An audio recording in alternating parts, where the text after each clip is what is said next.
let's get inside the drums and bass a little bit. And actually I want to show you, I didn't really spend much time talking about Eli's bass sound, or different things that you might be able to do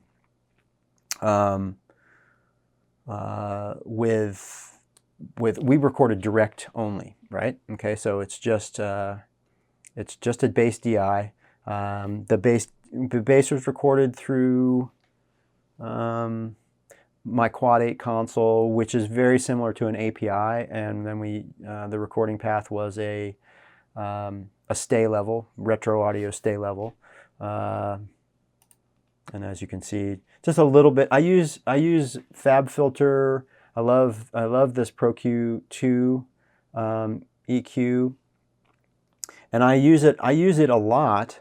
It's kind of my go-to EQ for corrective or just very neutral sounding enhancement, just to brighten or high pass something, pull out a little mid-range, just some shaping EQ. And then if I feel like I need to do some EQ that has more of like an analog character signature, then I'll pull up something else. In this particular case, I used an API 550A. As you can see, I rolled off a bit of top. Didn't need as much brightness as we'd recorded on the bass, yeah, that's what. But I've got the sound of the EQ. Let's solo the bass up, and I mean, obviously, I know we're rolling off some of the high end here, but let's just for the sake of demonstration, I'm gonna flatten out the EQ basically, right? So the EQ's in, but it's not really EQing. It's just the circuit is in, and so let's bypass it.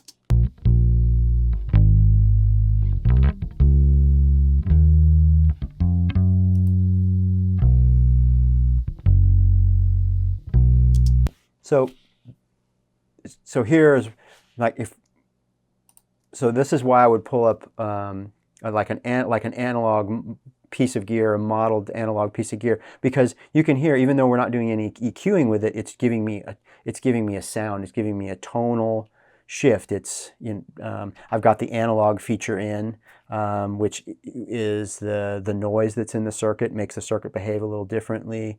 I'm pretty sure there's a transformer in the analog equivalent of this, so it just has a little bit of a colored sound, where I'll play the bass again for you, and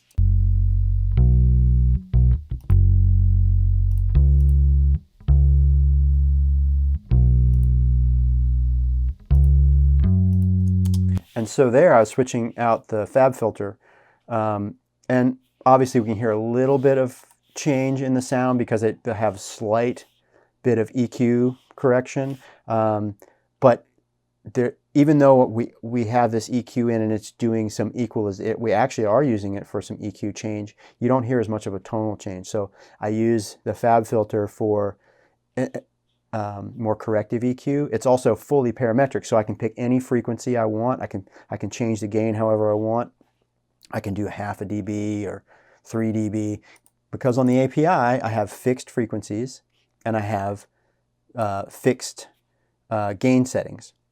So they're kind of two different things. I'm using the Pro Q2 to do some shaping, really specific and subtle shaping. Not always subtle, sometimes a little bit heavier handed. And then I'm using the API for the colored sound. And then I like the distressor. The distressor to me is a great plugin for drum room sounds. I love mixing bass through it. It's great on guitars for tracking. You can be really aggressive with the drums. I'll show you another instantiation I have of the distressor on the drums, where I'm using the nuke setting, and it's really bringing out the room tone. I mean, these drums are not played like super hard and super rock, but you can hear how it makes them feel more, the distressor setting I have on the drums makes them feel more impactful, and draws out some of the room tone, and just kind of makes it feel more exciting. Okay, so there's a little bit of information about the way I recorded the bass, the way I'm processing the bass in the mix. We'll talk about this this kick, snare, and bass parallel bus in a second. When we get to the drums, I want to get to the drums, and then we'll include that. So the thing that I wanted to show you is just a little bit of a something that you may come across if you're recording in a smaller studio with limited equipment at home. It's totally fine and great to record just a bass direct. That's all we did on this. But if you want an amp sound, or you want to, you only have the ability to record a cleaner bass sound. We had pedals in this. Eli had a tone pedal in as well. You know, and I have the luxury of having a tube compressor and all these things on the capture, but maybe you don't have that. Maybe you want an amp sound in the end, or you want to add an amp sound to it. So what I'm going to show you is I'm going to duplicate my bass DI track, and I'm going to put, just real simple, like if you have Pro Tools, you certainly have, if you have Pro Tools, you have this plugin, you have Sans Amp. So we're just going to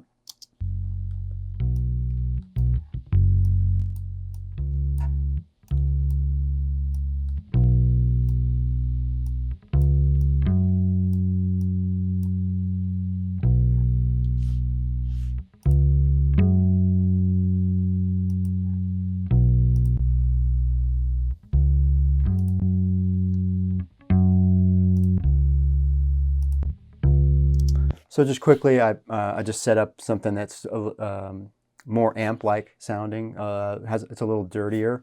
So now I'm going to combine the two together. Excuse me.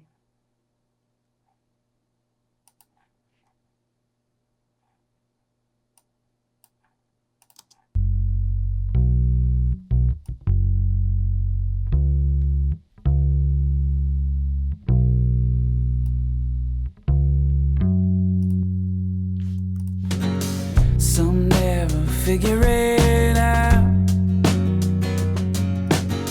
Thought you had something that mattered, but it don't matter now. No, it don't matter now.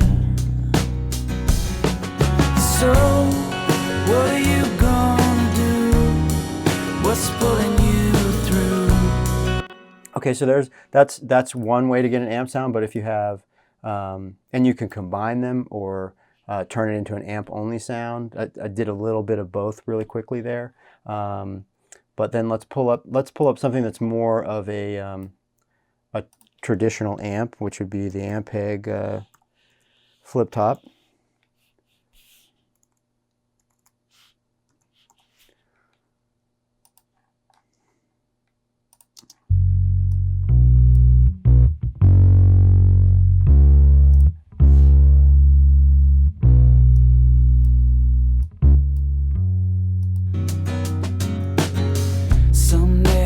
Figure it out.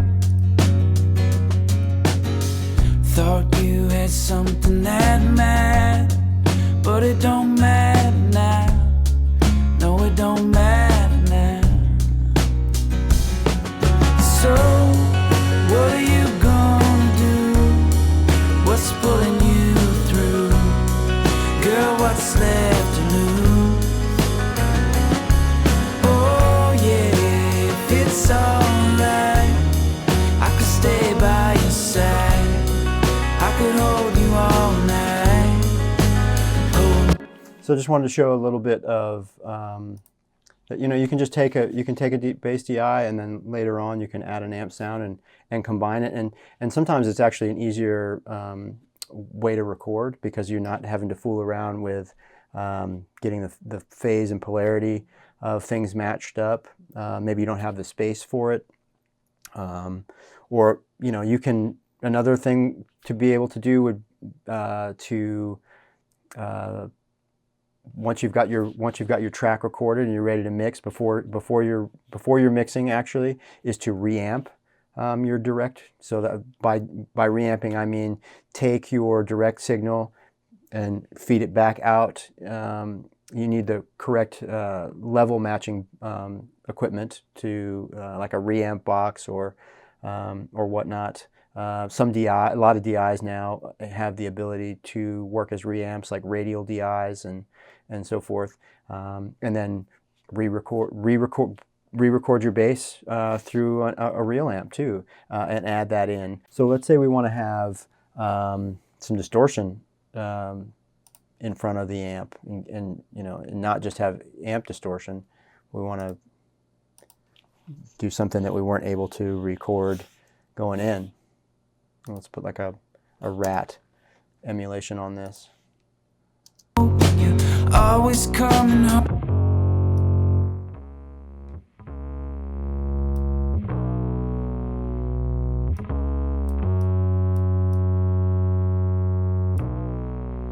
Figure it out.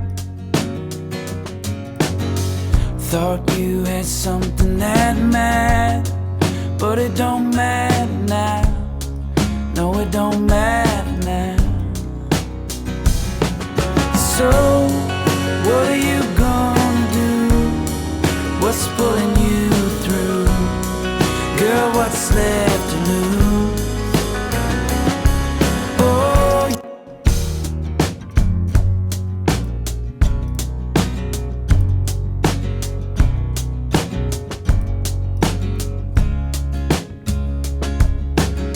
sometimes our heart. So I don't know that it doesn't really feel like it's totally the appropriate sound, but it's very easy with a direct signal to just kind of either reamp it or refashion it, use it completely different sound, and maybe even get rid of what was originally the DI altogether. Just put this amp sim on the DI track and not create a second one. I like creating a second one because maybe I only want to use it in sections, and let's say if there's a different song, different production, I only wanted to use that extra sound in the chorus, I'd get rid of this and just have it, go away again in the verse, kind of thing.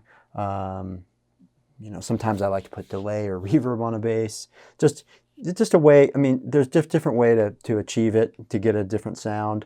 I could put the plugins right on the track and then automate the bypass to just to come on for that section. There's all kinds of ways to do it, but I just kind of wanted to give you the thought of how you can take a simple direct recording on the bass, and either that is fine in this production, in this song. It's totally fine. It works great.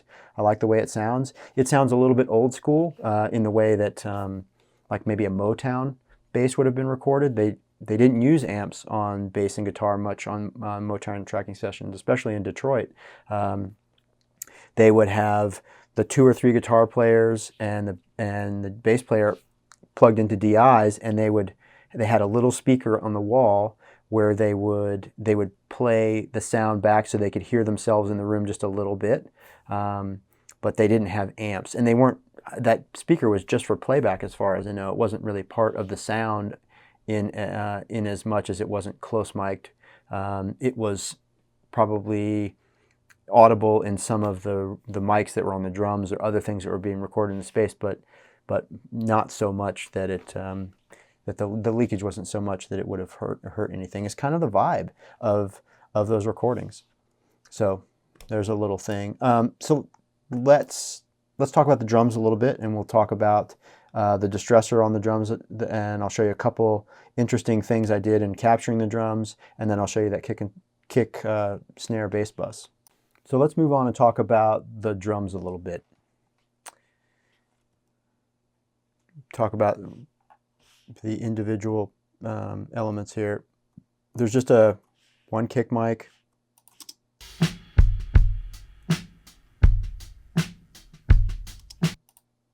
snare drum,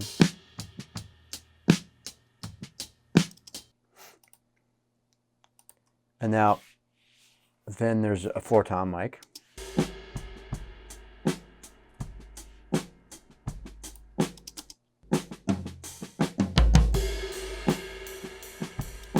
And I just want to play a little snippet of each of these individually, so you can kind of hear their individual tones.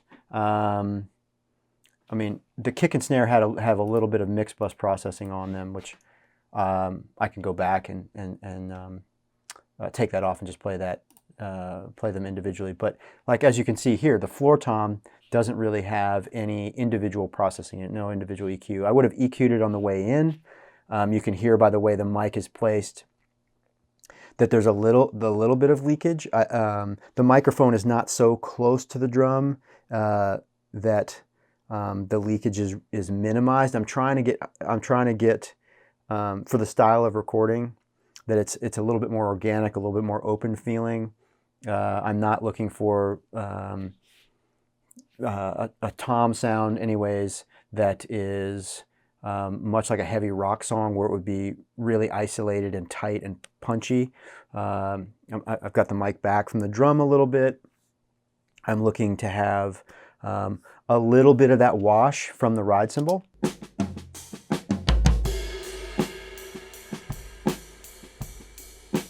It's just a little bit. It's controlled. I mean, and I haven't gated the toms. It's the floor tom is, I'm pretty sure, only just turned up a little bit for where it's played, which I would have written that automation in by hand with the mouse.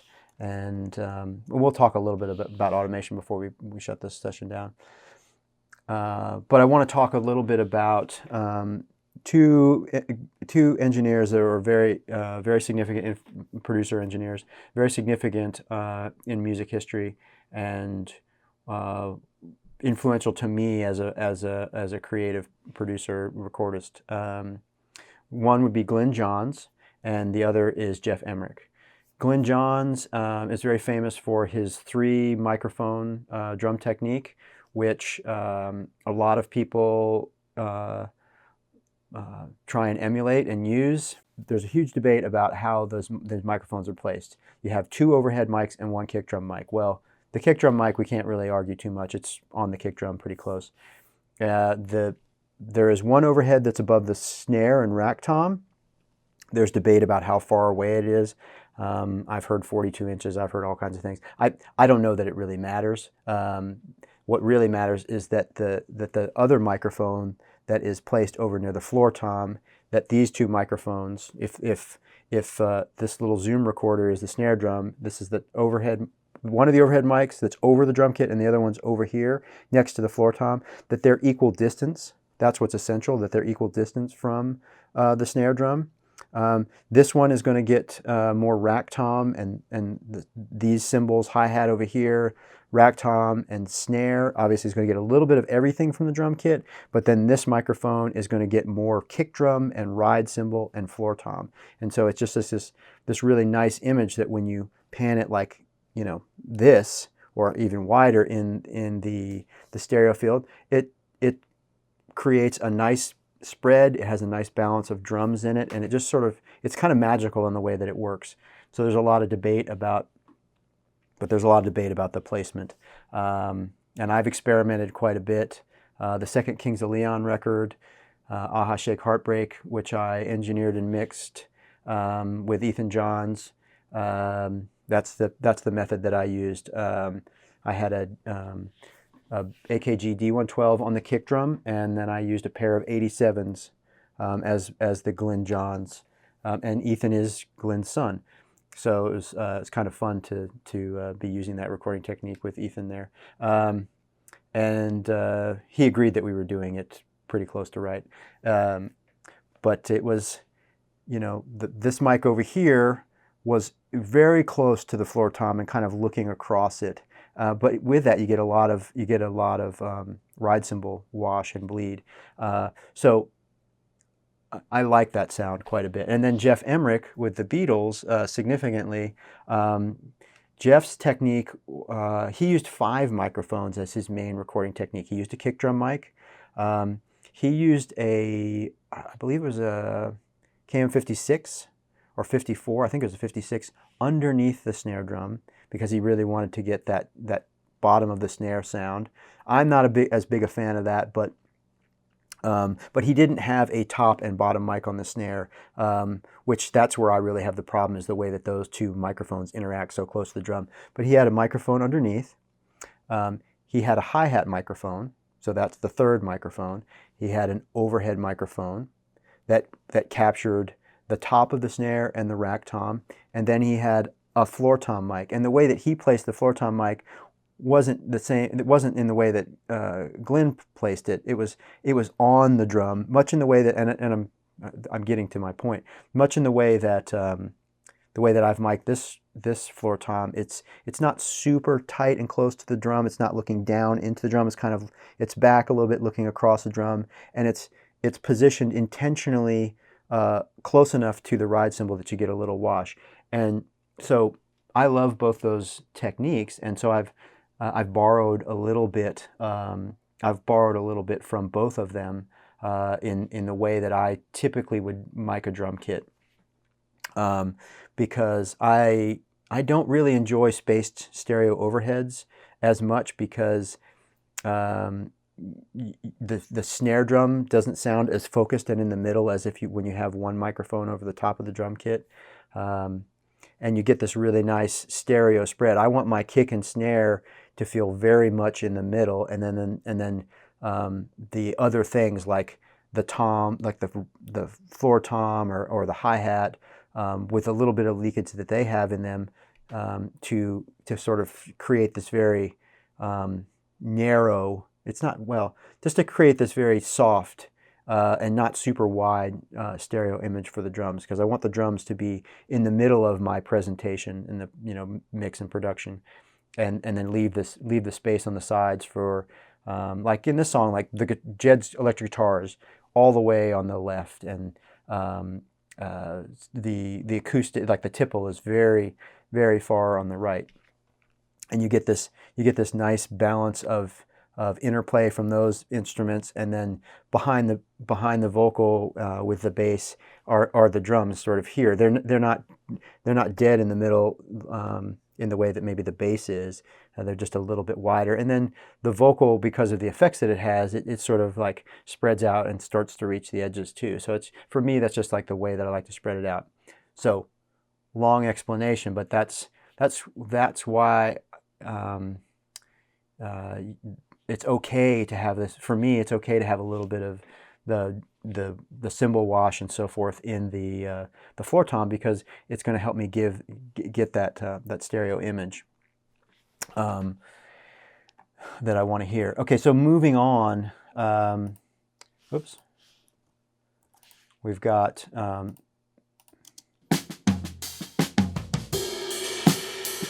now.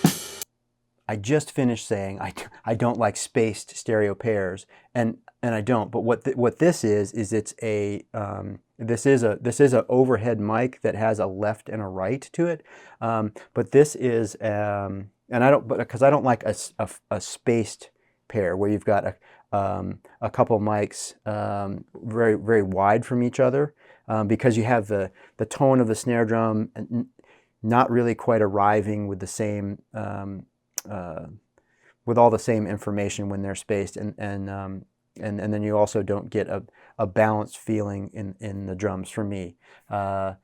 I think it's really good if in like harder rock music or metal music, where there are more samples used, that some of the close miking is used for triggering, and the aesthetic of the production is more about how, like, the detail of all the cymbals, and the intricacy of the parts, and the speed of the songs are usually a bit different. Now, if that's what the kind of record I was making, I probably would do that, because that would feel appropriate. But in general, for my taste, that's not something I gravitate towards. This microphone is it's an AEA R88, which is it's a stereo ribbon mic, but the elements are together. They're in a bloom line configuration. Most ribbon mics listen in the front and back of the microphone, and they have really deep rejection on the sides.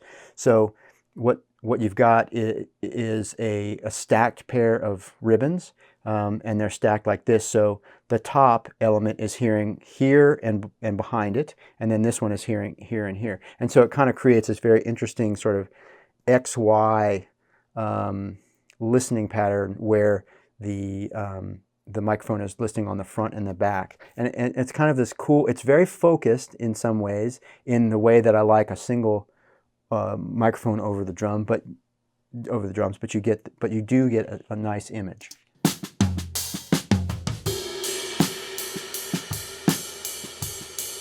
And you can hear the separation. You can hear the hi-hat is very much over on the right-hand side, and the ride is very much more towards the left. You can see though that I've narrowed. I don't have them panned super wide because I'm trying to keep that image collected more towards the middle. And I also do drums audience perspective. When I'm mixing and creating a production and thinking about, I visualize it like I'm watching it, like it's in front of me. And so the drummer would typically not have their back to me. They would be facing me, and not every drummer is a right-handed drummer, but I'm right-handed, and I just sort of think, well, if I was playing the drums facing me, then my hi-hat would be over on the right. Then there's a mono mic, and let me see if I can remember where this was played.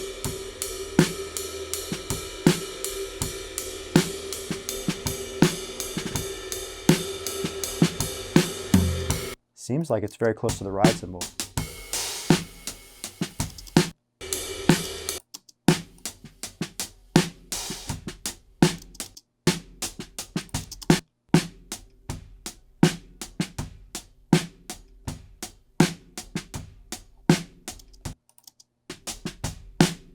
I think, I'm sorry I don't remember exactly, but I think it must be something that's over the drums in a similar place, kind of getting a full picture, but also something that helps me emphasize balancing and keeping things towards the middle. Now you can see that I don't have it panned exactly in the middle, I have it kind of panned off to the right just a little bit, probably because I was feeling like there's just a little bit more hi-hat clarity in it.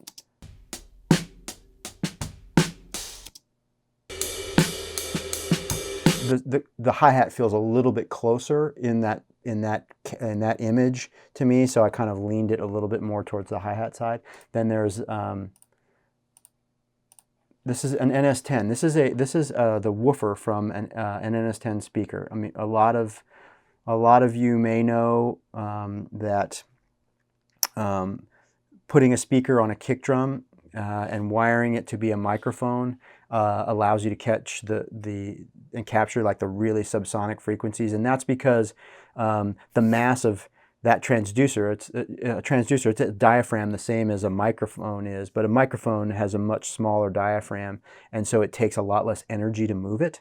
The bigger voice coil, larger diaphragm, it takes a lot more energy to move it, and it's high frequency energy doesn't have as much like acoustic impact and force as low frequencies. So an NS10 is like a really cool thing to put on a kick drum if you want to capture some of the sub frequencies, some of the low frequencies.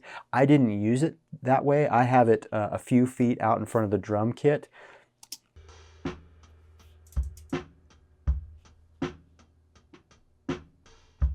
You can hear where it's still very sympathetic to the kick drum. It's low, out like 3 or 4 feet out in front of the drum kit, about the height of what the bottom of the snare might be. And I just wanted, and it also has a very filtered, rolled off, mid-rangey sound. Like the top end is not really present in it.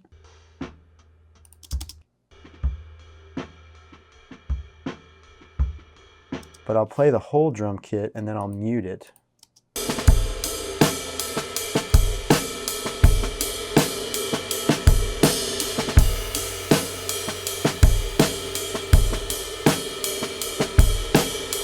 You can hear just how it adds a little bit of kind of a like lo-fi weight and dirt to the snare drum, which I think is really cool. It extends the low frequencies of the kick drum, but because it's off of the kick drum and out in front, the low frequencies are a bit different, and it has a very filtered sound for the high end. It has a very mid-rangey focused sound, which I think really is kind of cool for the drum capture.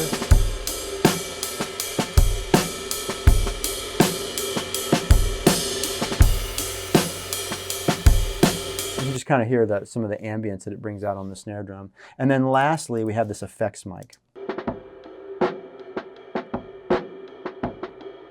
And so what the effects mic is a like a I don't think this is, sometimes I take a bullet mic, like a harmonica mic, and I just find a really cool spot on the floor around the drum kit. Just, it sort of depends on what the drummer's playing or how I feel like I want to fill the sound out a little bit. Sometimes I use this bullet mic, other times I'll use just an inexpensive dynamic microphone. Something that doesn't have a lot of high frequency response, and I'll just find kind of a cool spot on the floor, and then we run it through a guitar pedal.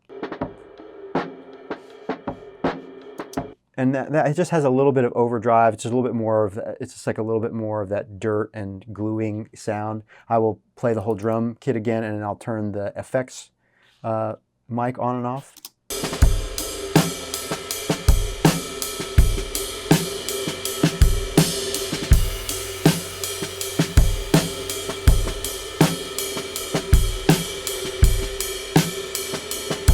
And you can hear how much mid-range and personality it's giving, like the kick and snare especially.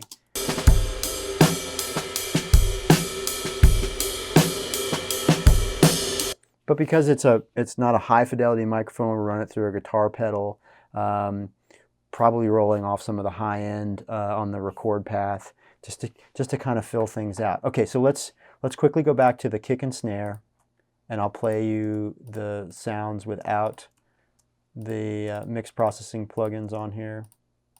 So here's the kick drum.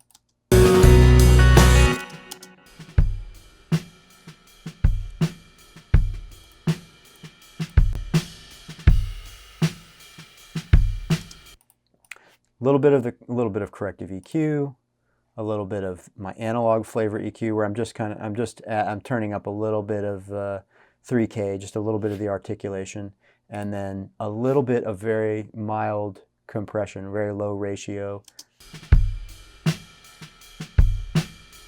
You can see that it's not always reacting strongly to it. It's just a little bit of controlled. Doesn't need a lot. So let's listen to the snare drum in the same way.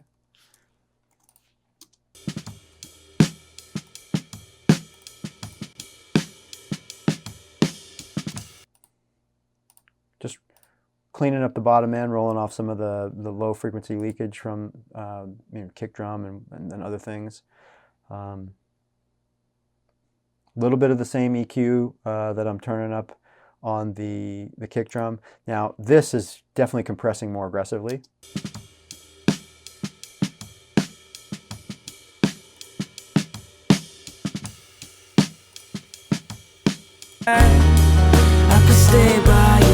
And I'm able to do that because I'm depending a bit on the openness of some of the overhead mics and to capture a little bit more of the transient and dynamic of the snare. Okay, so one further thing I wanted to show you is I've got kind of the side chain compression, parallel compression going on for the kick, snare, and bass. And I like doing that it kind of glues them together, this parallel compression, and it kind of feels like it's not truly a sidechain compression, but because I'm combining the kick, snare, and bass together, it kind of creates this unique glue for the rhythm section and sort of the foundational rhythm of the song.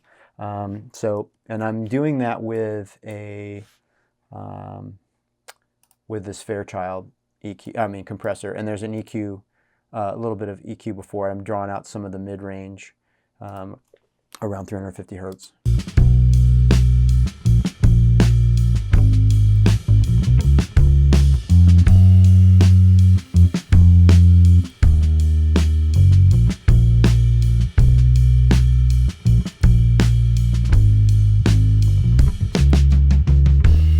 So turning it on and off, obviously you hear that the bass and the drums get a little bit louder, but there's a difference in the way that the dynamic of them and the way that they're glued together without it. I'll turn it down a little bit so it's a little bit more subtle.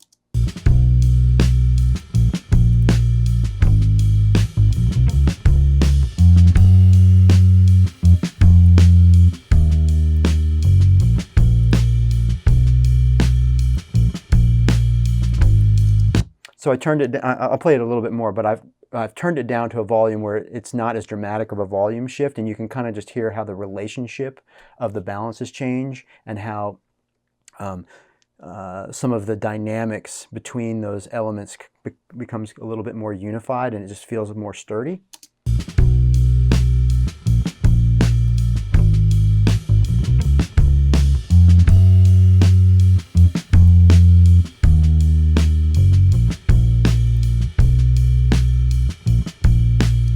Another thing that it does that I'm hearing and wanting to point out to you is that this is a performance. These musicians are playing together in a room, and there's not a lot of heavy editing. I mean, I think the track sounds great, but you know, I heard a couple of flams in there where the bass and the kick drum weren't exactly happening super tight. They weren't as tight as other times, a little bit looser. But by adding this type of parallel compression, and where I'm unifying them and then making them speak to the same compressor, if the kick drum hits too far in front of the bass, because the compressor is reacting to whatever gets to it first, it kind of is leveling things out. Like if the bass gets there first, it sort of helps smooth and unify things together, and helps take away in a very subtle and gluing effect, takes away some of the dynamic, and I'm really able to control it. And let's just further I'll show you how the feel and the relationship will change depending on how I change the time constant. And the time constant on a Fairchild, they're fixed relationships. The fastest sort of release time is at 1, and as you go through to higher numbers, you get slower release times, and you also get different attack times that are program dependent. This compressor was first designed for cutting vinyl, so the attack times are a little bit more program dependent and change in a way that I couldn't easily quantify to you. But as you increase the time constant numerically, you get slower release time. So I'll just kind of play around with some different time constants, and you'll hear the change.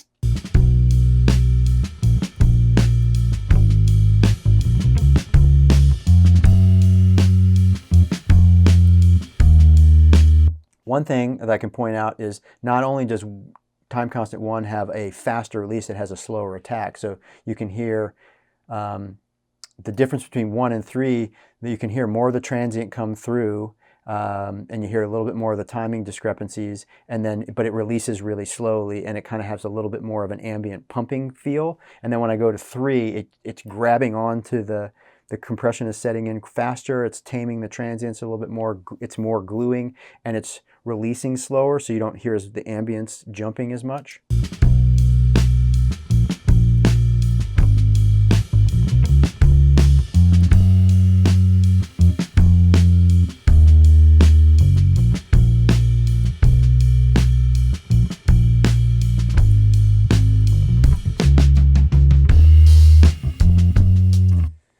So depending on the rhythm of the parts, the tempo of the song, this is something I'll experiment with. I usually end up in the 2 or 3 selection, occasionally 1 or 4, but just to point out that there's a little bit of difference in changing that and the way that I'm unifying these sounds. Okay, the one last thing I want to show you on the drums is the parallel compression that I was talking about on the distressor. So just really quickly, my drums are all bused to the same destination, which says drum bus. I have 2 auxiliary inputs that accept that drum bus balance, the combination of my drums. One of them only has EQ on it to shape the sound of the drums. I have identical EQs on the other one, but I'm creating parallel compression by using a second path where I blend in the amount of sort of wet signal from the compression by the output. I don't, you're maybe wondering, well, Jacquire, that distressor has a wet-dry mix knob on it. For whatever reason, it doesn't, this knob here doesn't work as well to me as doing it this way.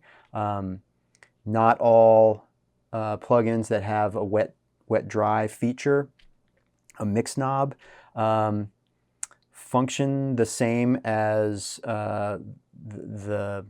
this way this compressor would, just completely on its own, because when I change this, something's got to happen in the plugin to balance and recombine the sound, and it just does it differently than the way that my ear is used to, or the way that I want to hear it. So it's something to experiment with. That's the only reason I pointed out. I like it better this way.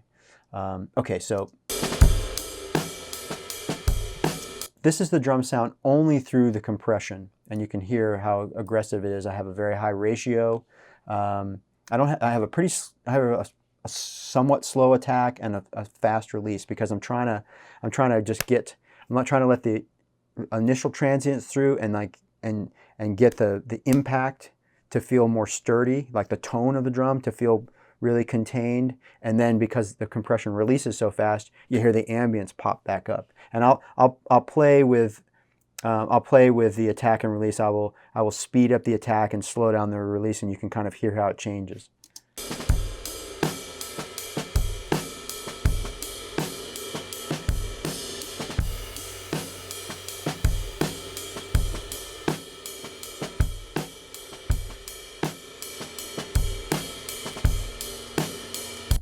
So in those two moves, you can kind of hear what I'm talking about, where as I sped the attack time up, we lost a lot of the transient information, and the compressor just sat in compression a bit more. It was a little bit deeper.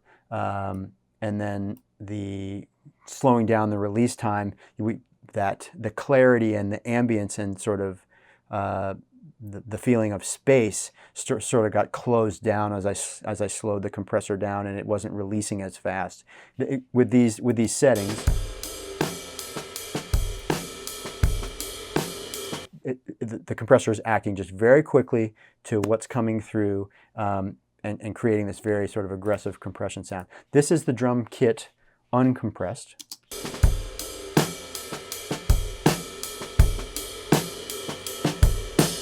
So I'm going to now combine the two sounds, and I'm going to start with the compression all the way down and then blend it in. Typically with drum, parallel compression, I'm looking for a relationship that's like 60-40. Sometimes it's a bit less. I rarely find that it's equal, that it's 50-50. It's usually 60-40, 30-70. So let's hear how it changes as I blend the compressed sound in with the uncompressed drum bus.